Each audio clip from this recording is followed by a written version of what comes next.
Hello, എല്ലാവർക്കും പുതിയൊരു വീഡിയോയിലേക്ക് വീണ്ടും സ്വാഗതം. ഇന്ന് ഞാൻ വന്നിട്ടുള്ളത് ഒരു അടിപൊളി ടേസ്റ്റി ബ്രേക്ക്ഫാസ്റ്റ് റെസിപ്പി ആയിട്ടാണ്. നമുക്ക് നോമ്പ് തുറക്കാൻ നേരത്തൊക്കെ ഉണ്ടാക്കി കഴിക്കാൻ പറ്റുന്ന ഒരു വളരെ ടേസ്റ്റി ആയിട്ടുള്ളൊരു ഐറ്റം കേട്ടോ.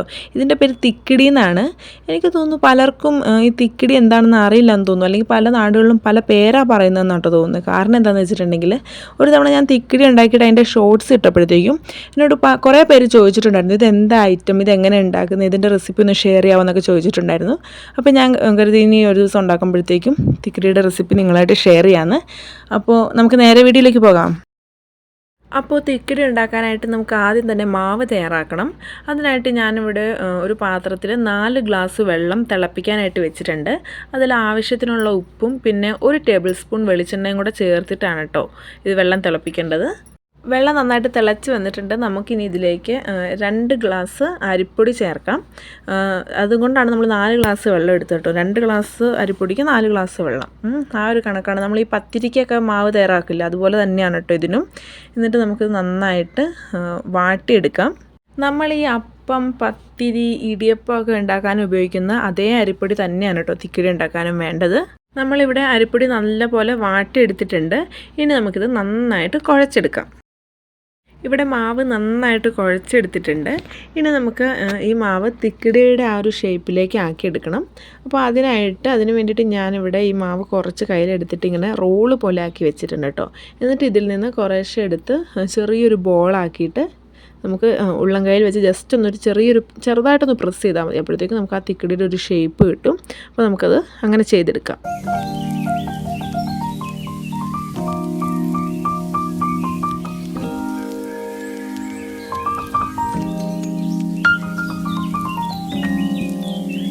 അങ്ങനെ നമ്മളിവിടെ മാവെല്ലാം തിക്കിടിയുടെ ഷേപ്പിലാക്കി എടുത്ത് വെച്ചിട്ടുണ്ട്. ഇനി നമ്മൾ ഈ തിക്കിടി ഉണ്ടാക്കുന്നത് തേങ്ങാപ്പാലിലാണ് കേട്ടോ. അപ്പോൾ നമുക്ക് 2 ഗ്ലാസ് പൊടിക്ക് 1 മുറി തേങ്ങ മതിയാവും. അപ്പോൾ നമുക്ക് 1 മുറി തേങ്ങയുടെ തേങ്ങാപ്പാൽ എടുക്കാം. നമ്മളിപ്പോൾ ഇവിടെ തേങ്ങാപ്പാലെടുത്ത് റെഡിയാക്കി വെച്ചിട്ടുണ്ട്. ഇനി നമുക്ക് ഈ തേങ്ങാപ്പാൽ നമ്മൾ തിക്കിടി കുക്ക് ചെയ്യാനുള്ള ആ ഒരു ചരുവത്തിലേക്ക് നമുക്ക് ഒഴിച്ചു കൊടുക്കാം. അതോടൊപ്പം തന്നെ തിക്കിടി വേകാൻ ആവശ്യത്തിനുള്ള വെള്ളവും കൂടെ ഒഴിച്ചു കൊടുക്കാം. വെള്ളത്തിൻ്റെ അളവ് ഞാൻ തിക്കിടി ഇടാൻ നേരത്ത് പറയാം കേട്ടോ. ഇനി നമുക്കിതിലേക്ക് ഒരു 1/4 ടീസ്പൂൺ മഞ്ഞൾപ്പൊടി, 1/2 ടേബിൾ സ്പൂൺ മല്ലിപ്പൊടിയും കൂടെ ചേർക്കുക. അതോടൊപ്പം തന്നെ ആവശ്യത്തിനുള്ള ഉപ്പും ചേർക്കുക. പിന്നെ നമ്മൾ അരിപ്പൊടിയിൽ ഉപ്പിട്ടിട്ടുണ്ടായിരുന്നു.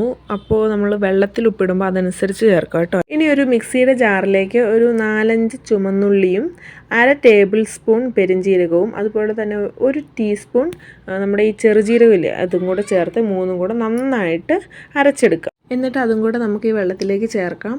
ഞാനിത് അരച്ചപ്പോൾ അത് കറക്റ്റായിട്ട് അരഞ്ഞു വന്നില്ല. കാരണം കറക്റ്റ് അത് അരയ്ക്കാൻ നേരത്ത് തന്നെ കരണ്ട് പോയിട്ടോ. അപ്പോൾ അതുകൊണ്ടത് ശരിയായില്ല. എന്നിട്ട് ഇത് 3ഉം കൂടെ ചേർത്തിട്ട് നന്നായിട്ട് വെള്ളം തിളപ്പിക്കുക കേട്ടോ. ഇങ്ങനെ നമ്മുടെ വെള്ളം നല്ല വെട്ടി തിളച്ച് വന്നിട്ടുണ്ട്.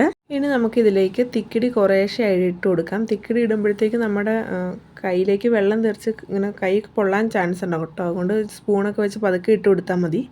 ഇനി ഞാൻ വെള്ളത്തിൻ്റെ അളവ് പറയാമെന്ന് പറഞ്ഞില്ലായിരുന്നു. അതിപ്പോൾ ഇതാ കണ്ടില്ലേ, ഇങ്ങനെ തിക്കിടി മുകളിലേക്ക് നിൽക്കാൻ പാകത്തിനാണ് വെള്ളം ഒഴിക്കാവുള്ളൂ. വെള്ളം കൂടി പോകരുത്, അതുപോലെ തന്നെ തീരെ കുറഞ്ഞും പോകാൻ പാടില്ല കേട്ടോ.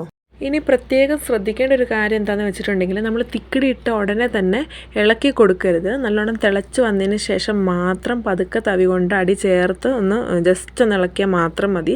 അതല്ലാണ്ട് ആദ്യമേ ഒന്ന് ഇളക്കരുത് കേട്ടോ. അങ്ങനെ ഇളക്കിയിട്ടുണ്ടെങ്കിൽ നമ്മുടെ മാവൊക്കെ കുഴഞ്ഞ് ആകെ കുളമാകും. അപ്പോൾ ആ കാര്യം പ്രത്യേകം ശ്രദ്ധിക്കുക. ഇനി നമുക്ക് നമ്മുടെ ഈ തിക്കിടി നല്ലോണം വേകാനായിട്ട് വെക്കാം. പിന്നെ അടി പിടിക്കാണ്ട് ഇടയ്ക്ക് നല്ലോണം തിളച്ച് കഴിഞ്ഞതിന് ശേഷം മാത്രം നമ്മൾ ഇടയ്ക്കൊന്ന് ജസ്റ്റ് ഒന്ന് അടി പിടിക്കാണ്ടിരിക്കാൻ വേണ്ടിയിട്ടൊന്ന് ഇളക്കി കൊടുക്കുക കേട്ടോ. നമ്മുടെ തിക്കിടി ഇവിടെ നല്ലോണം കുറുകി വെന്ത് വന്നിട്ടുണ്ട്. ഇനി നമുക്കിത് താളിക്കണം. താളിക്കാനായിട്ട് ഉള്ളിയും കറിവേപ്പിലയും പിന്നെ ആദ്യം കുറച്ച് ഉലുവ പൊട്ടിച്ചിട്ടാണ് ഉള്ളിയും കറിവേപ്പിലയും ഇട്ട് നമുക്ക് ഇത് താളിച്ചെടുക്കാം. അപ്പോൾ നമ്മുടെ തിക്കിടി ഇവിടെ റെഡിയായി വന്നിട്ടുണ്ട്. കുറച്ച് തണുത്തതിന് ശേഷം സെർവ് ചെയ്യുന്ന കേട്ടോ നല്ലത്. പിന്നെ ചിക്കൻ കറി, ബീഫ് കറി, മട്ടൻ കറിയുടെ കൂടെയൊക്കെ കഴിക്കാൻ വളരെയധികം ടേസ്റ്റാണ്. അപ്പോൾ ഇതുവരെ കഴിക്കാത്തവരുണ്ടെങ്കിൽ എല്ലാവരും ഒന്ന് ട്രൈ ചെയ്ത് നോക്കുക കേട്ടോ. അപ്പോൾ ഇന്നത്തെ വീഡിയോ എല്ലാവർക്കും ഇഷ്ടമായെന്ന് കരുതുന്നു. വീഡിയോ ഇഷ്ടമെങ്കിൽ എല്ലാവരും എൻ്റെ ചാനൽ ഒന്ന് സബ്സ്ക്രൈബ് ചെയ്ത് സപ്പോർട്ട് ചെയ്യണേ. അപ്പോൾ അടുത്തൊരു വീഡിയോയിൽ കാണാം. ബൈ.